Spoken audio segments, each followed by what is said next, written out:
Aku sebenarnya gini sih dok, waktu itu tuh ada satu turning point di mana aku merasa kok banyak yang nulis tapi joki. Kebanyakan biasanya orang pakai ChatGPT gitu kan, Oke. pakai ChatGPT tinggal klik keluar semua gitu kan. Nah itu kalau itu kita kopas itu jadi dia tidak original lagi nanti tulisannya. Nah ini buat teman-teman sekalian, kalau misalnya bercita-cita untuk jadi spesialis, mungkin spesialis bedah, spesialis penyakit dalam atau yang lain, ya harus penelitian dok ya. Betul. Karena memang ya yang lain juga lakuin penelitian dan Iya, kita bisa bersumbangsi ke keilmuan.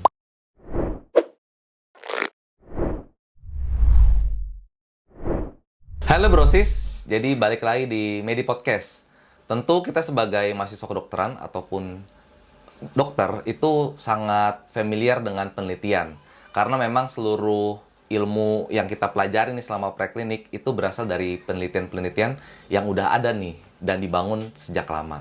Nah, kali ini kita akan belajar bareng sama salah satu dokter yang sangat passionate terhadap penelitian dan ini sangat bagus untuk menginspirasi nih teman-teman sekalian, dokter-dokter muda untuk melakukan penelitian. Oke, sebelumnya thank you Dokter Luis sudah datang. Siap, Dr. Stelon. Iya, jadi Dokter Luis ini kan sekarang aktif sedang membangun platform penelitian ya sebenarnya ya. Betul, betul. Sebelum kita masuk ke situ, mungkin boleh dok sharing tentang perkuliahannya dulu mungkin dok. Dulu angkatan berapa, kuliahnya di mana, dan nanti kita cerita kok bisa sampai tertarik penelitian gitu. Siap, siap. Oke, jadi sebelumnya perkenalkan nama aku Luis Rianto, teman-teman. Jadi aku ini sebelumnya angkatan 2016. Jadi aku angkatan 2016, aku kuliah di FK Untar. Gitu.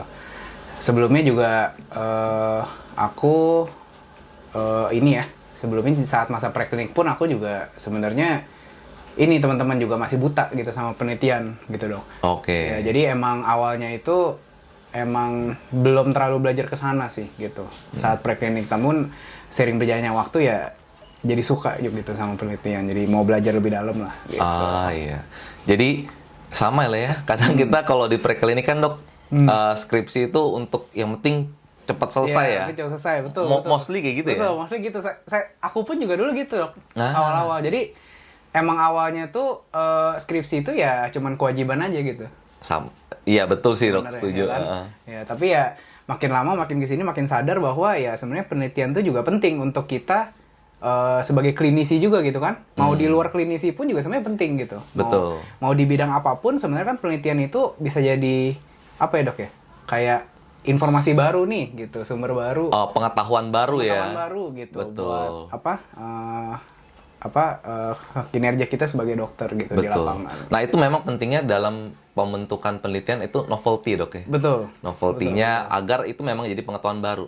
Benar. Tapi memang ya namanya lagi preklinik mungkin kita fokusnya ke ujian blok, jadi skripsinya terkadang di nomor 2-kan. Padahal sebenarnya skripsi itu bisa menjadi CV kita juga. CV sebagai dokter ini loh kita fokus ke ilmiah gitu Benar. loh. Betul. Nah, tetapi apa yang membuat akhirnya dokter ini berubah dari yang sebelumnya deskripsi tadi dokter Luis ceritanya masih yang penting lulus, tapi tiba-tiba sekarang tertarik ke arah penelitian dok. Oke. Jadi aku mungkin cerita tentang latar belakangku dulu ya dok ya saat aku skripsi gitu. Oke, boleh. Jadi dulu waktu aku skripsi itu aku ambil topik penyakit dalam waktu itu. Oke. Gitu. Jadi aku ambil topik penyakit dalam. Aku di topik skripsiku itu aku pengen menilai rasionalitas penggunaan antibiotik terhadap pasien-pasien pneumonia dan infeksi saluran kemih. Oke. Waktu itu. Sebelum lanjut dok, kenapa dokter ambil topik yang tersebut dok ya? Jadi waktu itu saat preklinik tuh aku emang suka penyakit dalam dok. Oh, Dulu. oke. Jadi aku dulu tertarik penyakit dalam. Aku ya tertarik lah karena kan saat itu kan skripsi mulai semester 5 ya dok ya kalau aku. Betul, Ya, betul. Semester 5, sidang kan semester 6 gitu. Nah dari semester 1 sampai 4 itu ya aku tertarik tuh sama topik-topik penyakit dalam gitu. Jadi suka aku analisis suka mungkin analisis ya. lah gitu. Jadi aku ya tertarik, aku ada pertanyaan nih. Kan kalau dari semester 1 sampai 4 kan belajar antibiotik terus kan dok? Iya, betul. Ya antibiotik aku tertarik nih. Kalau misalkan di lapangan antibiotik itu gimana ya penggunaannya gitu. Apalagi di Indonesia juga memang masih banyak beli antibiotik Betul, tanpa resep ya. betul. Nah, aku pengen tahu tuh rasionalitasnya gimana. Nah, makanya aku tertarik ambil itu. Oke, Aisu boleh lanjut dok? gitu. Nah setelah itu aku skripsi. Jujur saat skripsi pun aku juga itu sih dok, kayak orang pada umumnya. Jadi ya cuman sekedar selesai. Kalau nggak ngerti-ngerti amat juga gitu. Jadi ya yang penting lulus lah gitu. Nah tapi singkat cerita setelah aku lulus dari preklinik, aku masuk koas. Aku tiba-tiba tuh terpikirkan gitu. Aku terpikirkan gini.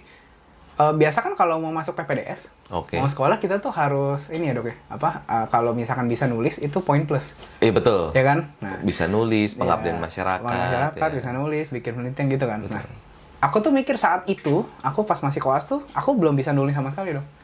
Jadi menulis tinjauan literatur pun, yang sebenarnya itu ada di pas skripsi, aku sebenarnya nggak ngerti gimana sih caranya publikasi ke jurnal tuh gimana caranya sih gitu.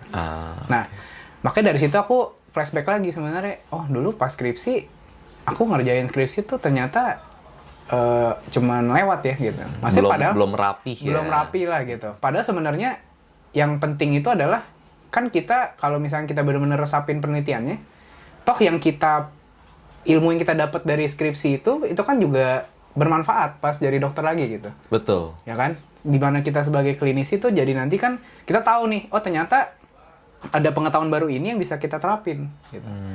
Nah dari pas koas itu aku sadar lah bahwa aku nggak bisa nulis, dan aku sadar juga kalau aku bisa nulis itu juga penting buat nanti jadi dokter. Ya akhirnya aku belajar lah gitu. Belajar lebih dalam tentang nulis gimana. Nah itu mulai turning point-nya pas koas, tiba-tiba kenapa kepikiran kayak gitu dok? Kenapa jadi kepikiran ya penelitian penting sekali ya untuk berkarir di kedokteran atau untuk mungkin daftar PPDS atau mungkin ya berkarir lah. Kenapa tiba-tiba kepikiran seperti itu dok? Ya, aku sebenarnya gini sih dok.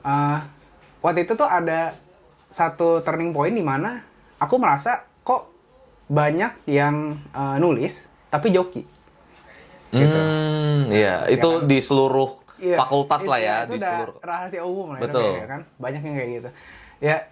Ya terus aku mikir gitu, kalau misalkan kita nulis nih, tapi joki ya lulus sih gitu, lulus. Tapi sebenarnya kita kan nggak dapat esensinya, ya kan?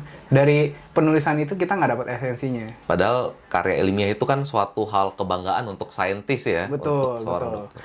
Jadi kan dari situ pun kita maksudnya kalau misalkan pakai joki pun literasi baca kita sebagai seorang dokter kan pasti berkurang. Oh betul. Ya kan? Karena harusnya kita bisa belajar sesuatu baru nih, suatu hal yang baru, kita jadi ke-skip gitu, nggak belajar. Padahal kan dari situ kita bisa belajar juga, ya kan dok? Betul. Nah dari situ ya akhirnya aku sadar juga selain untuk daftar sekolah lanjut, ya penelitian itu penting juga untuk kita ningkatin, ya sesimpel aja lah kita ningkatin literasi baca kita, gitu kan dok? Jadi kayak kita jadi lebih sering baca, kita lebih sering update ilmu di luar sana gitu, ya kan? Bahkan nggak cuma di bidang klinisi, aku juga cari ilmu juga di luar bidang kedokteran gitu. Nah itu pun juga dari update berita kayak gitu. Jadi kan kalau kita sering baca penelitian tuh kita jadi lebih kritis. Misalkan baca berita di luar klinis kayak ya kan, di bidang sesimpel kayak misalkan ya politik atau investasi dan segala macam, kita jadi lebih kritis gitu bacanya gitu. Itu manfaatnya. Iya. Itu dasarnya jadi literasi baca ya. Memang di Indonesia literasi baca belum tinggi dok. Belum tinggi. Atau mungkin itu yang menjadi dasar jadi banyak yang nggak mau kerjain skripsi dengan optimal ya. Iya benar-benar, itu juga salah satunya sih dok. Jadi kayak mungkin males sih, males bacanya karena terlalu banyak sumbernya gitu sih. Iya, karena kan kayaknya kalau kita skripsi aja itu sumbernya harus 20, 30 ya. Betul. Karena sumbernya banyak sekali. Gitu. Terus baca ya. Oke. Jadi turning point-nya ya akhirnya dokter melihat fenomena itu dan tertarik akhirnya ya untuk bikin publikasi ilmiah. Betul. Nah, publikasi ilmiahnya jadinya udah masuk ke Q berapa, Dok? Kalau saya sih ada yang sebenarnya beragam ya, Dok ya. Ada yang Q1 gitu, ada juga. Oh, jadi udah sampai Q1 nih ya? Iya, Q1 ada, tapi cuma satu sih baru. Gitu. Sekarang lagi on the way juga untuk penulisan Q1-nya bareng teman-teman kedokteran juga. Yang lainnya yang skalanya nasional ya Sinta gitu. Ada dari Sinta 5, Sinta 4, Sinta 3 gitu sampai Sinta 2. I see. Jadi memang dalam akhirnya publikasi ilmiah yang dokter lakukan termasuk di Q1 itu dieksekusinya lebih dari satu orang ya? Lebih dari satu orang. Lebih Kalau dari satu orang itu ya. Biasa kita systematic review meta-analysis biasanya kalau Q1. Oh, systematic review. Iya. Oke. Nah, ini jadi menarik, Dok. Di mana teman-teman, kita nggak usah ngomong di fakultas kedokteran. Seluruh fakultas terkadang kita baca-baca berita bahwa ya banyak yang tidak fokus untuk mengerjakan skripsi. Nah, apa tantangan dokter akhirnya setelah sebelumnya skripsinya yang penting lulus aja, tetapi sekarang berubah jadi passion untuk harus ngumpulin temen juga buat bikin skripsi, bikin publikasi ilmiah, terus harus cari topik segala macam, padahal itu bukan suatu kewajiban lagi. Nah, itu gimana, Dok? Ya, itu sebenarnya balik lagi sih, Dok, ke yang tadi ya. Maksudnya terkadang kita gini sih, kalau aku ngelihat sampai sekarang pun kita itu kalau dalam hal menulis itu masih apa ya? Masih jadi kayak yang penting adalah gitu. Betul. Nggak diambil manfaatnya gitu. Manfaat yang sebenarnya esensinya. Padahal kan kita sebenarnya kalau belajar nulis, kan yang tadi lagi ya, kita dapat ilmunya tuh baru gitu. Makanya kita juga nambah koneksi juga sih. Karena kan dengan adanya Meta Academy ini kan aku ketemu ya, maksudnya tutor-tutor aku yang emang passionate di ilmiah, ya kan, menulis. Dan dari situ pun aku kenal, contohnya misalnya aku kenal Dr. Maureen gitu. Aku kenal Dr. Maureen tuh aku bisa nulis bareng nih sekarang sama dia gitu. I see. Jadi nambah jejaring ya? Nambah jejaring juga gitu. Nah dari situ kan banyak dokter juga ya, banyak dokter yang akhirnya mau ikut ke dalam komunitasnya, emang mau belajar menulis juga. Ya dari situ ya ya bisa bareng-bareng untuk saling upgrade juga sih gitu. Jadi saling kasih masukan kalau misalkan ada yang kurang segala macam gitu. I see. Nah, ini Bro and Sis nih, kita perlu mendapat circle kayak gini, circle di mana saling support ya. Di sini saling support yang positifnya memang mengarah ke penelitian. Betul. Oke. Nah, selanjutnya akhirnya lancar-lancar aja tuh, Dok.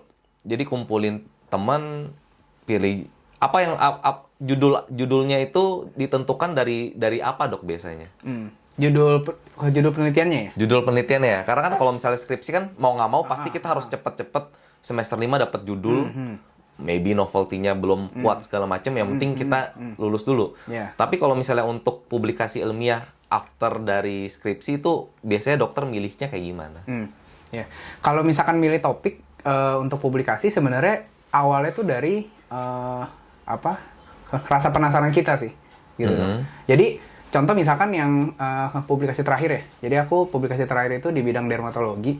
Itu aku meneliti fungsi AI untuk diagnosis melanoma gitu. Melanoma kanker kulit. Ya, jadi peran si AI ini dalam diagnosis melanoma tuh gimana? Oh, ini keren banget ini. Iya gitu. Nah, itu kan penasaran ya. Maksudnya kan teknologi sekarang kan AI itu udah sangat maju kan. Betul. Gitu. Dan AI pasti perlahan-lahan akan merambah juga ke dunia kedokteran gitu. Setuju. Dan memang sudah, Dok. Dan sudah kan? Ya, dan sudah gitu. Nah, nanti ya perlahan-lahan akan dipakai nih AI ini gitu. Nah, dengan kita ini buat penelitian ini, kan kita penasaran dong. Sebenarnya AI ini kalau dibuat diagnosis melanoma itu sebenarnya efektif nggak sih? Ya, seberapa efisien juga ya. Seberapa efisien kan? Nah, maka dari situ kita buat penelitiannya gitu. Kita buat penelitiannya untuk kita tahu gitu. Kita kumpulkan sumber-sumbernya, ya kita analisis tuh. Paper-papernya, apakah penggunaan AI ini tuh efektif untuk melanoma. Nah, kalau misalnya kita udah telaah dari situ, kan akhirnya kita dapat pengetahuan baru kan, Dok? Betul. Dapat pengetahuan baru di mana nanti, misalkan kita mau terapin klinisi kita pakai AI nih. Nah, dari situ kita bisa tahu, nyata kalau pakai ini tuh baik nih metodenya. I see. Gitu. Jadi sebenarnya dari rasa penasaran sih kita pilih topiknya. Iya. Gitu. Dan itu membuka opportunity baru juga ya. Betul. Bahwa membuka mindset kita, misalnya kayak artificial intelligence, mungkin belum tentu seluruh mahasiswa kedokteran juga familiar dengan penggunaan AI. Betul. Gitu. Karena kan semuanya emang perkembangannya semua dari penelitian kan, Dok? Betul. Kayak misalkan mau menemukan suatu misal obat atau apa, kan kita dari penelitian semua sebenarnya. Betul. Nah, ini mungkin kita boleh switch sedikit topiknya, Dok. Tadi menarik AI untuk mendiagnosis melanoma ya. Itu sebelumnya resultnya apa, Dok ya? Resultnya akhirnya sebenarnya AI itu efektif untuk mengenali melanomanya. Oh, mengenali melanomanya. Ya, mengenali melanomanya. Cuman untuk untuk pemeriksaan yang lebih lanjut lebih dalam itu ya sebenarnya harus tetap dibutuhkan klinisinya. Oh, I Gitu. see. Jadi dia membantu untuk screening. Membantu screening ya. Screening melanomanya gitu. Oke, I see. Nah, kita masuk lagi ke AI, Dok. AI terkait skripsi atau pembuatan publikasi ilmiah itu sebenarnya menurut dokter tuh, menurut pandangan dokter tuh seperti apa ya? Apakah efektif? Apakah boleh digunakan atau bagaimana, Dok? Iya, iya. Kalau AI untuk skripsi ya, kalau AI untuk skripsi itu sebenarnya itu bisa digunakan tapi untuk membantu aja. Supporting ya. Untuk supporting gitu. Jadi bukannya untuk menggantikan kita di situ. Nah, Sebagai- kan, ya sebagai penulisnya. Betul. Ya, karena kan kebanyakan biasanya orang pakai ChatGPT gitu kan. Oke. Pakai ChatGPT tinggal klik keluar semua gitu kan. Nah, itu kalau itu kita kopas itu jadi dia tidak original lagi nanti tulisannya Betul. gitu. Biasanya ChatGPT atau AI dan segala macam itu dipakai untuk bantuin kita aja sih. Misalkan bantuin kita untuk cari sumbernya atau untuk analisis sesuatu, tapi tetap kita harus lihat lagi bener nggak interpretasi si ChatGPT ini. Iya, iya. Itu setuju sih, kita harus cross check ya. Betul, harus cross check. Oke. Gitu. Karena terkadang mungkin keyword-keyword yang kita tulis pun sebagai pemakai AI tersebut kurang detail. Betul. Jadi AI-nya suka ngaco juga tuh Betul, sekali-sekali. betul. Gitu. Iya, tapi AI itu sangat membantu sih, Dok. Jadi maksudnya yang sebelumnya misalkan kita mau bikin daftar pustaka gitu. Misalkan yang sebelumnya manual gitu kan, atau pakai Mendeley aja. Mendeley itu masih agak manual sih. Betul. Sekarang dengan bantuan AI itu ya bisa gitu, kayak kita cuma drag and drop, dia langsung ke susun semua gitu. Nah, itu kan sebenarnya mempermudah. Betul, Gitu. betul. Dia bisa misalnya kita request untuk penulisan Vancouver misalnya ya, iya. dia akan membantu untuk menulis itu ya. Betul, betul, dibantu. Tapi memang pada dasarnya kita perlu mengetahui dasarnya dulu, Benar. konsep berpikir seperti apa, dan AI itu sebagai bala bantuan ya. Benar, Oke. gitu. Dalam waktu dekat ini, proyek penelitian apa lagi, Dok, yang lagi digarap kira-kira? Kalau sekarang sih itu ya, Dok, ya, kita lagi nyelesain yang siang AI tadi untuk diagnosis melanoma. Jadi sebenarnya si AI ini tuh dia banyak, Dok, sistemnya. Jadi kita buat 5 sistem yang berbeda. 5 sistem yang Iya, berbeda. Jadi di AI ini sebenarnya toolsnya tuh banyak gitu Oke. yang dipakai. Nah, kita lagi bikin papernya tuh 5 yang berbeda untuk diagnosis melanoma gitu. Tapi tetap scope besarnya AI gitu. Oh, I see. Tapi bikin 5 judul yang berbeda. 5 judul yang berbeda gitu. I see. Iya, iya, iya. Kenapa akhirnya itu jadi menarik ya? Memang satu penelitian kita bisa pecah judul-judul penelitian sesuai dengan point of view yang kita mau lihat kan. Dan itu sebenarnya membantu kita juga untuk publikasi ilmiah bisa lebih banyak masuk jurnal begitu, Betul, Dok, ya? betul. Oke. Jadi dengan kita pecah seperti itu kan skopnya tidak terlalu besar ya, Dok. Jadi dia lebih sempit juga, jadi lebih akurat nanti sebenarnya di hasilnya. Dan kita juga bisa lebih dapat banyak paper kan. I see. Gitu. Dia lebih akurat juga ya. Betul. Nah, kalau di MedHub sendiri, penggunaan AI ini apakah dibantu untuk share ke teman-teman atau bagaimana, Dok? Kalau di MedHub ada. Jadi kita ada bantu juga pakai tools, itu juga kita akan jelasin juga. Gitu. Kita kayak kasih paparannya lah.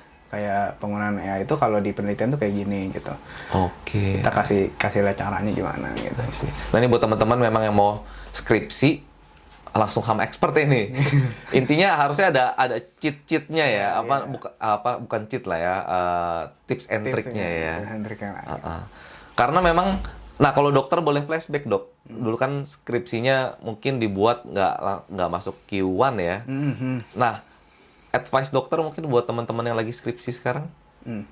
Kalau saranku sih, kalau teman-teman ya yang mau buat skripsi itu sebenarnya balik lagi sih ke topik yang disuka tuh apa gitu.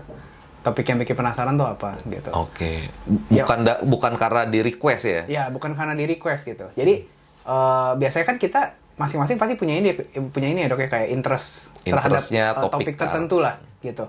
Ada yang teman-temanku juga interest di kesehatan masyarakat gitu. Ada yang di laboratorium, di biokimia gitu. Nggak harus di bidang klinis gitu kan. Itu sangat beragam sekali gitu. Betul. Nah, yang penting sih kita dari pemilihan topik itu kita tuh suka dulu.